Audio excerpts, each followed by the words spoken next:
இந்த சோதனைகளே உங்களது கூட்டணி கட்சிகள் எப்படி டிஃபெண்ட் பண்ணும்? குறைந்தது இன்னைக்கு கூட்டணி கட்சிகள் மத்திய அரசு தமிழக அரசை ஒடுக்க பார்க்கிறதுன்னு ஒரு உருட்டு இருக்குமா நம்ம?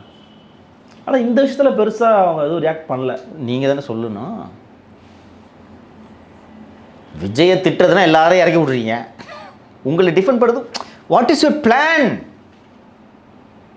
சார் கூட்டணி கட்சியை ஃபஸ்ட்டு திருமாவளவன் வச்சு கண்டிச்சு விடுறாரு சார். அவர் தான் சார் எப்பவும் ஃப்ரீயாக இருப்பார், எது கொடுத்தாலும் அவர் அறிக்கை விடுவார் சார். அவர் இல்லை, அவரே பொள்ளாச்சி மண்டல எதிர்த்து தான் பேசியிருக்காரு. அவர் என்ன சொல்கிறாருன்னா, பொள்ளாச்சி தீர்ப்பில் எந்த கட்சியுமே இதை வந்து கிரெடிட் எடுத்துக்கக்கூடாது, அந்த விக்டிம்ஸ்க்கு கிடைச்ச விக்ட்ரின்னாரு. விக்ட்ரி அப்படின்னா இப்போ ஒரு சிஎம்ஏ பேச விடணும் திருமாக்கிட்ட, கொஞ்சம் ஈடியை கண்டிச்சு அறிக்கை விடுங்க அப்படின்னு சொன்னோன்னே திருமா வந்து பாசிச பாஜக அமலாக்கத்துறையை ஏவலாளாக பயன்படுத்தி பிராந்திய கட்சிகளை ஒடுக்க பார்க்கிறது அவர் ஒன்று பேசுவார்.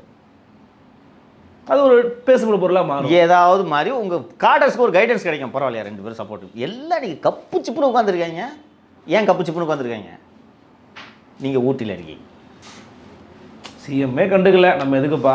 அப்போ தலைவலியாக அவரே போய் ஜாலியாக வந்து குழந்தைங்களோட செல்ஃபி எடுத்துன்னு இருக்கிறாரு. இன்னொன்று இவங்களுக்கு என்ன வந்துச்சு?